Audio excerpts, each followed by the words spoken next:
حضرت ابو امامہ رضی اللہ تعالیٰ عنہ فرماتے ہیں کہ حضرت صلی اللہ علیہ وسلم نے ہمیں قرآن سیکھنے کی ترغیب فرمائی اور اس کی فضیلت بھی ارشاد فرمائی اور حکم فرمایا قرآن سیکھا کرو، اور ارشاد فرمایا قرآن اپنے پڑھنے والے کے پاس قیامت کو ایسے وقت میں آئے گا جبکہ وہ اس کا بہت ہی محتاج ہوگا۔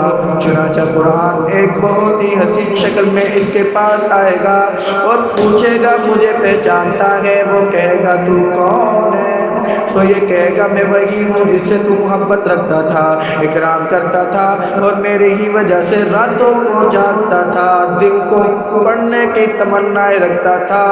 اس پر وہ شخص کہے گا شاید تو قرآن ہے۔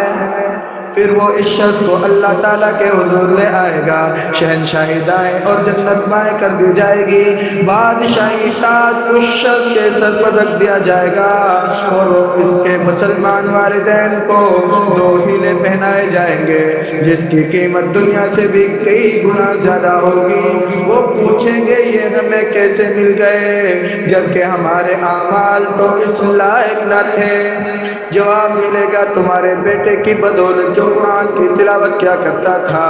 سورۃ بقرہ اور آل عمران ایک حدیث میں کہ 2 چمکتی ہوئی صورتیں یعنی سورۃ بقرہ اور آل عمران سیکھو، یہ قیامت کے دن اپنے پڑھنے والوں کے پاس 2 بادلوں کی شکل میں آئیں گی۔